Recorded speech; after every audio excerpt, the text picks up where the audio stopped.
ওই ফুটবল এখন আমার নিজে খেলতে মনে চায় না। ওরে বাবা রে,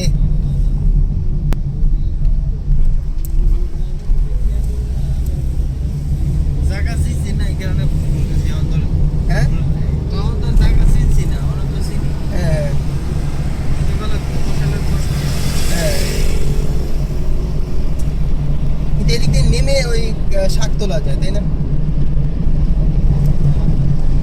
আর এইটার নিচ দিয়ে না বিশাল একটা লম্বা এরকম সুড়ঙ্গ আছে। হ্যাঁ, নেমেছিলাম ভাই, অনেক দূর পর্যন্ত গেছি, ওই ওই গল্ফ মাঠের ওই পর্যন্ত। পানি দিয়ে হেঁটে হেঁটে দেখি যে যেখানে মানে এত বান্দারে, বাবা রে আল্লাহ, আল্লাহ রে আল্লাহ, পায়ে কামড়ায় না। এক একটা মারাতে মনে হয় যে 10 কেজি করে উঠে, মানে জাল ভরে যায়। অন্য কোনো মাছ নাই। মানে ইয়েতে 20টার ভিতরে একটা তেলাপিয়া মাছ।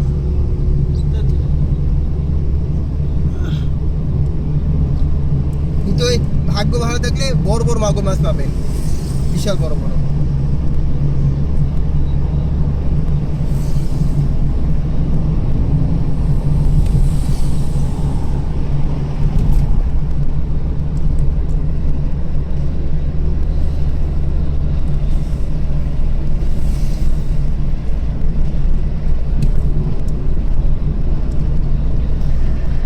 আর রুমে যাবো, যাই মুড়ি করতাম।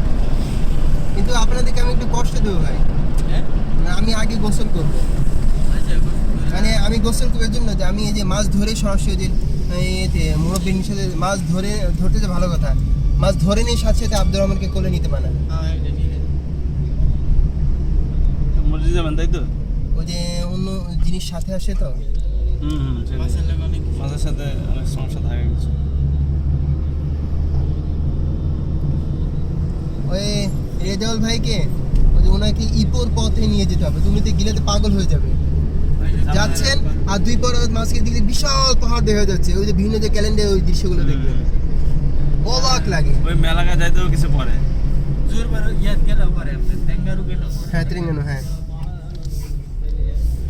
টেঙ্গানো আমার কাছে জিনিসটা আছে না, কাম করতে ওই জায়গায় ভালোই লাগে, কিন্তু একদিন যে জানজি করা লাগে 8 ঘন্টা, ওটা আমার কাছে ভালো। জার্নি করতে 8 ঘন্টা। হ্যাঁ। ওরে বাবা। আসতে যাইতে আর কি। সকাল 10টায় যদি আপনি এখান থেকে রওনা দেন, বুঝছেন, 8টায়, তাইলে আপনি যাইতে 5টা বাজবে, 5:30 বাজবে। এই রেজাউল ভাইয়ের কাছে কি ইয়ে আছে নাকি?